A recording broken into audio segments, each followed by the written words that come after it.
কুষ্টিয়া জেলা জাতীয়তাবাদী শ্রমিক দলের সভাপতি খ ম মোখলেছুর রহমান ও সাধারণ সম্পাদক মিজানুর রহমানকে সংগঠন বিরোধী কর্মকাণ্ড, চাঁদাবাজি ও টেন্ডারবাজির অভিযোগে অবাঞ্ছিত ঘোষণা করা হয়েছে।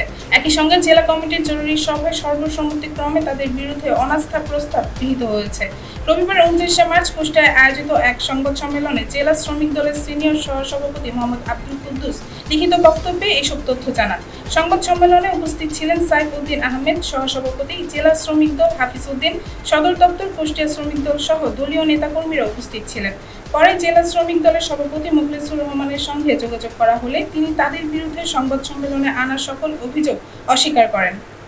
জেলা শ্রমিক দল কুষ্টিয়া শাখার সভাপতি জনাব মোখলেছুর রহমান ও সাধারণ সম্পাদক মিজানুর রহমান তাদের স্বেচ্ছাচারিতা, দুর্নীতি, টেন্ডারবাজি এর বিরুদ্ধে আমরা আজকে সংবাদ সম্মেলন আপনাদেরকে ডাকিছি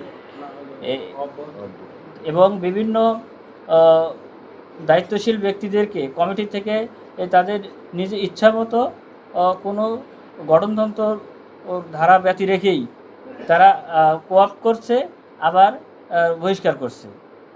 এটা প্রতিবাদে আমরা সংবাদ সম্মেলন করছি। আজকে থেকে তাদেরকে আমরা জনাব মিজানুর রহমান এবং মোখলেছুর রহমানকে জেলা কমিটি থেকে অবাঞ্ছিত ঘোষণা করছি এবং অনাস্থা জারি করছি।